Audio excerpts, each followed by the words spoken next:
Hello दोस्तों, learning by doing में मैं प्रियंका आपका स्वागत करती हूँ। और जैसा कि हम बात कर रहे थे दोस्तों आपसे, वो बिहार अध्यापक भर्ती 2023 के लिए हिंदी की जो क्लासेस हैं, इसमें क्वेश्चन के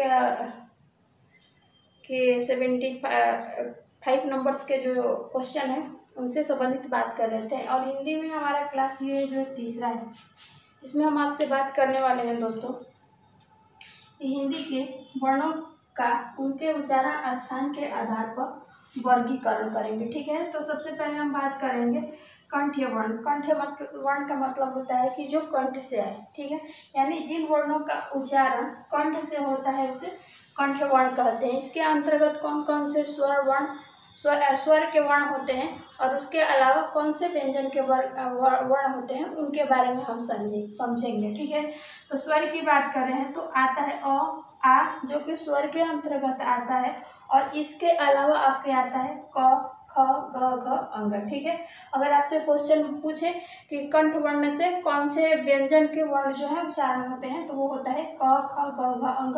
अगर या पूछे कि स्वर के कौन से वर्ण होते हैं, तो आप बताएंगे अ और आगु। यहाँ तक चीजें आपको अच्छे से समझ में आ गया होगा। और दूसरा बात करेंगे हम आपसे, वो है तालव्य वर्ण। तो इसका हम परिभाषा की बात करें, यहाँ आसान भाषा में समझने की बात करें हम आपसे, तो जिन वर्णों का उच्चारण में जीवा के मध्य भाग का तालु से स्पर्श करता है, यानी जीवा का जो मध्य भाग होता है वो तालु से स्पर्श करता है, उसे हम तालव्य वर्ण कहते हैं। ठीक है, इसके अंतर्गत कौन कौन से स्वर के जो है वर्ण आता है और व्यंजन के वर्ण आते हैं, इस पर हम बात करेंगे। तो स्वर के अंतर्गत जो आता है छोटी ई और बड़ी ई आता है। ठीक है, और उसके अलावा अगर हम व्यंजन की बात करें तो च, छ, ज, झ, य और य और तालव्य श आता है। ठीक है, तो आपको कंठ वर्ण और तालव्य वर्ण जो है अच्छे से समझ में आ गया होगा। अगर आप चाहें तो इसका स्क्रीनशॉट ले सकते हैं, तो take your the proper screenshot. इसमें आगे भी हम आपसे बात करने वाले हैं दोस्तों।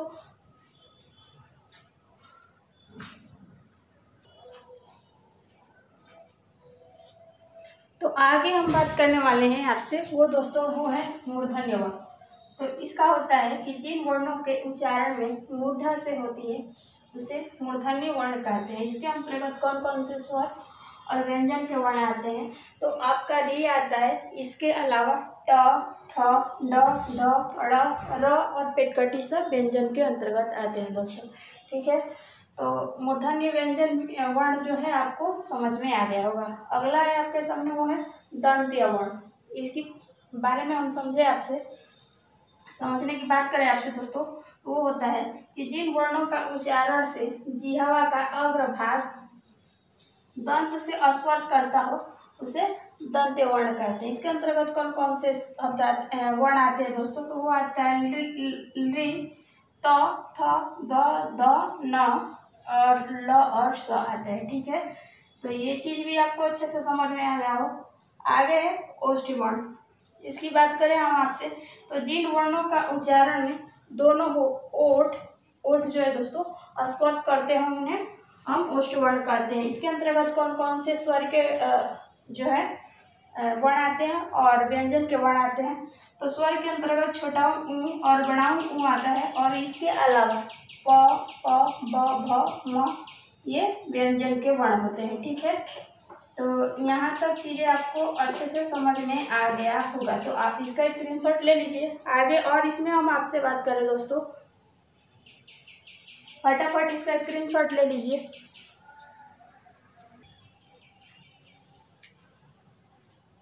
अब आगे हम आपसे बात करें दोस्तों, वो है नासिकीय वर्ण। क्या होता है नासिकीय वर्ण, तो जिन वर्णों का उच्चारण नाक और मुख दोनों से हो उसे हम नासिकीय वर्ण कहते हैं।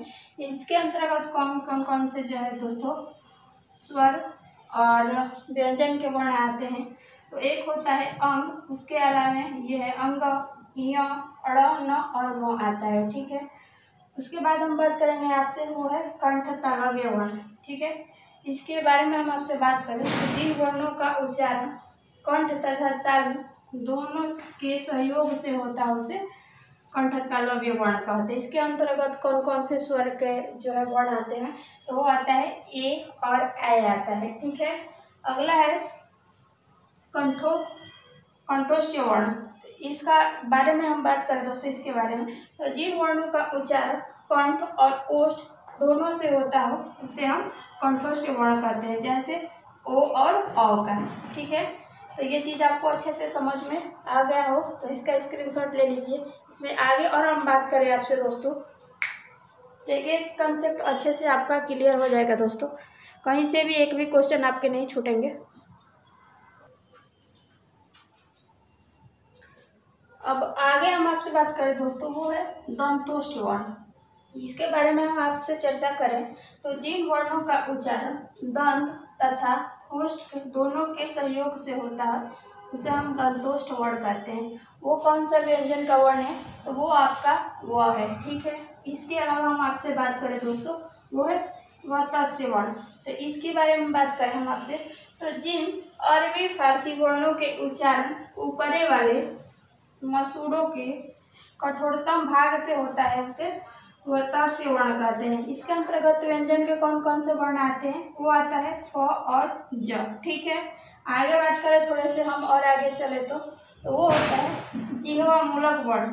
तो इसके बारे में हम आपसे चर्चा करें तो वो होता है कि जिन अरबी फारसी वर्णों का उच्चारण जिह्वा के पीछे के भाग से होता हो उन्हें हम जिह्वा मूलक वर्ण कहते हैं। इसके अंतर्गत व्यंजन के कौन कौन से वर्ण आते हैं, तो वो आता है आपका क, ख और ग। ठीक है, यहाँ से कहानी आपको अच्छे से समझ में आ चुका होगा, तो आप इसका स्क्रीनशॉट ले लीजिए।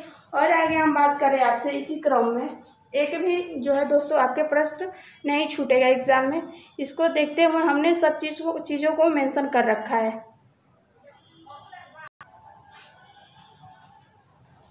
इसी क्रम में आगे बात करें हम आपसे दोस्तों, वो है अलजिह्वा या काकल्य वर्ण। ठीक है, इसके विषय में हम आपसे चर्चा करें तो जिन वर्णों के उच्चारण में मुख खुला रहता है तथा वायु कंठ को खोलकर झटके से बाहर निकलती हो उसे हम अलजिह्वा या काकल्य वर्ण कहते हैं। ठीक है, जैसे इसके अंतर्गत कौन सा व्यंजन आता है, तो वो आपका ह आता है।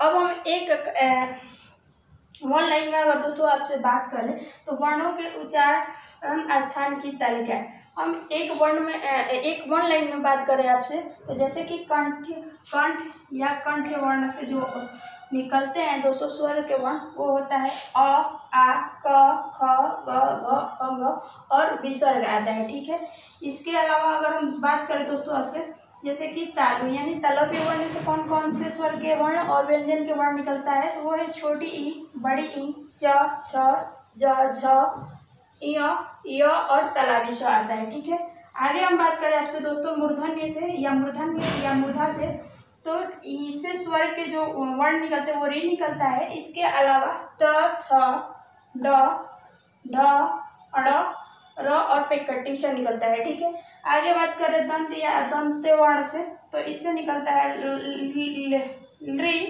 त, थ, द, न, ल और स। ठीक है, तो ये वन लाइन में आपको अच्छे से चीज़ें समझ में आ गया होगा।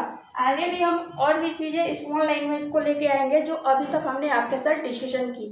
तो आई थिंक कि आपको अच्छे से समझ में आ गया हो, तो इसका स्क्रीनशॉट ले लीजिए। और आगे जो हम बात करेंगे,